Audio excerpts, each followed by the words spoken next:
Well, here's the beginning of another unit. This is Unit C. This time we're going to talk, we'll get more involved in proofs in this particular unit. We are going to talk about lines, about parallel lines in particular. We're going to start talking about a transversal, cutting through parallel lines, and we'll talk about different types of angles, and there will definitely be the beginning of proof writing in this particular unit. It's actually pretty okay. We'll start off just by identifying, what is a parallel line, what is a skew line, and what are parallel planes. So you know what parallel lines are. They are coplanar lines that do not intersect. The important thing is you got to remember that they're on the same plane. So if you look here, AB is on the same plane as CD, so those are parallel lines. So is AD and line BC. They're on the same plane. That's to say that's not quite the same thing as skew lines. Skew lines are non-coplanar lines that do not intersect. So if you think, we're looking at this up and down line like AE, and back here, DC. They don't intersect, but they're on different planes. AB and CG. AB is up here, CG is back here. They don't intersect. One thing that I usually talk about when we talk about skew lines is you look up in the sky and you see those big trails that are of line, the white line that comes behind a jet airplane. You look up in the sky, you see nice blue sky, and then you see the jet airplane, and you see the trail behind it. And if you have ever see two lines, it looks like they intersect. Well, the airplanes didn't crash into each other. One's above the other one. So one's going like this, the other one might be going this way. And so as they do that, the lines don't intersect, but they're above each other. And so those are what they call skew lines. So think of this as one airplane going this direction and another airplane going up and down like that. They're not going to crash into each other because one's behind the other, one's in front of the other. Those are skew lines. They're on different planes. By the way, you might think that AD and FG are skew lines. They're not on the same plane, but they technically are on the same plane. You just don't see the plane. The plane is actually a diagonal plane that cuts through and lies on that line and that line. So they are actually parallel lines.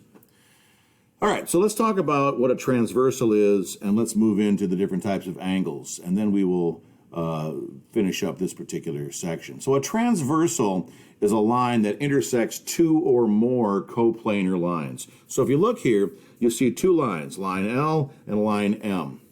There are two lines on the same plane. So they're sitting on this piece of paper, they're on the same plane. And then you've got this T that cuts right through them. Well, that's called a transversal. And you've got all kinds of things that happen when you got two lines and a transversal. So first of all, you've got the exterior side is on the outside of the two lines, and then the interior will be in between the two lines. And then when I cut through with the transversal, I formed 8 angles.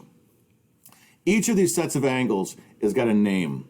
So if we look at that, you can see that we have corresponding angles, alternate interior angles, same side interior angles, and alternate exterior angles. So let's just make sure that you can understand by looking at something like this drawing, you can say which angles are the corresponding angles. Easiest way I've discovered is by covering up. Now take a look. Look at the 8 angles. You've got 4 of them up here, and you've got 4 of them down here.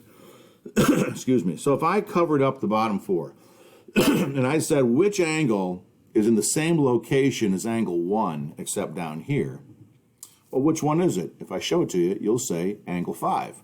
So angle 5 is corresponding with angle 1. Angle 2 corresponds with angle 6. Angle 3 corresponds with angle 7. Angle 4 corresponds with angle 8. So the corresponding angles, 1 and 5, 2 and 6, 4 and 8, 3 and 7. They're in the same location except on the different set of 4. All right, the next one are called alternate interior angles. So right off the bat, we can ignore the outside angles, the ones that are in the exterior. So I can take away 1 and 2 and 8 and 7. So I'm only looking at the 4 and the 3 and the 5 and the 6.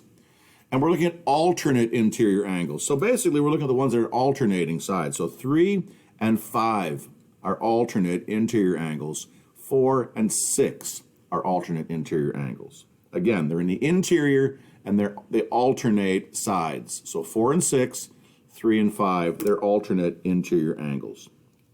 There we have them listed. Same side interior angles would go back and look at the same 4 angles, but now they're on the same side. So the same side would be 3 and 6 and 4 and 5. So same side interior angles would be 3 and 6 and 4 and 5.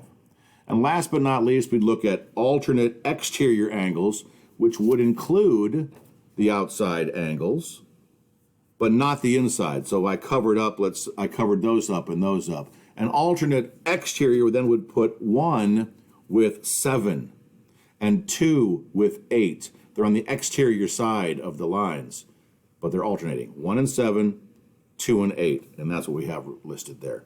And so what I need you to do is I need you to be able to take 2 lines, cut it with a transversal, and to identify these 4 types of angles. Which ones are the corresponding? Which ones are the alternate interior? Which ones are same side interior? And which ones are alternate exterior angles? One last thing to say about these angles. These angles have absolutely no connection with each other. Angle 1, angle 2, angle 3, angle 4, 5, 6, 7, and 8, they don't connect in any way, shape, or form. Now, obviously, there are some connections. For example, you know that angle 1 and angle 3 are vertical. And what do we know about vertical angles? They're congruent. 2 and 4 are vertical. We know they're congruent. 1 and 2, what do we know about them? They create a linear pair. So we know that they're supplementary. 2 and 3 are supplementary, and so on. Same thing happens down here. But other than that, there are no other connections. Now, when these lines, L and M, become parallel, that's when we get some more connections. So right now, don't worry about these being parallel. They're just 2 lines. Obviously, they're not parallel in this picture, and we create these. So get to know these 4 types of angles. And there's your notes for section C1.